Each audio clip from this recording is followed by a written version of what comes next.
এখানে রাঁধুনি পিৎজার মধ্যে কাঁচের টুকরো ভেঙে দেয়, এরপর সেটিকে ভালো করে গুঁড়ো করে দেয়। এরপর ওয়েটারকে বলে, এই নে, এই পিৎজাটিকে 9 নাম্বার টেবিলে দিবি, ভুলেও আবার অন্য টেবিলে দিবি না, এটাই স্পেশাল পিৎজা। আরে বস, 10 নাম্বার টেবিলের লোকটি তো পিৎজার জন্য পাগল করে দিচ্ছে, তুই যা, আমি এখনই বানিয়ে দিচ্ছি। এরপর ওয়েটার যখন পিৎজা নিয়ে যাচ্ছিল, লোকটি বলে, আরে কোথায় যাচ্ছিস? আরে ভাই, এটা আপনার না, এটা ওই নাম্বার টেবিলের পিৎজা, এটাই স্পেশাল পিৎজা। আরে দেখে তো মনে হচ্ছে আমার পিৎজার মতোই, দে এখানে। তাই বলে লোকটি জোর করে ওয়েটারের কাছ থেকে পিৎজাটি নিয়ে নেয়। এরপর ওয়েটারকে বলে, আরে পিৎজা দিয়ে এসেছিস? আরে বস, কী করে দিয়ে আসবো, ওই লোকটি তো কেড়ে নিয়ে গেল। আরে কি বলছিস? আরে ভাই, এটা আপনার জন্য না, এটা স্পেশাল পিৎজা, ওই ভাইয়ের জন্য দিন। তাই বলে লোকটি পিৎজা নিয়ে এই লোকটির কাছে দিয়ে দেয়।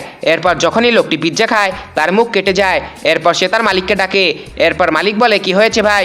লোকটি বলে, আমি ফুড অফিসার, আপনার রেস্টুরেন্টের খাবার চেক করতে এসেছিলাম, আপনার খাবারের মধ্যে কাঁচ রয়েছে, আজকে থেকে আপনার রেস্টুরেন্ট বন্ধ। তখন মালিক বলে, আরে তুই দেখে খাবার বানাবি না? আরে বস, আমি তো ইচ্ছে করে পিৎজার মধ্যে কাঁচ দিয়েছি যাতে আপনার রেস্টুরেন্ট বন্ধ হয়ে যায়, কারণ আপনি 6 মাস ধরে আমার বেতন দেন না, বেতন চাইলেই শুধু বলেন রেস্টুরেন্ট ডাউনে যাচ্ছে, তাই আপনার রেস্টুরেন্ট একদম বন্ধ করে দিলাম, এই নিন, আমি আর কাজ করব না।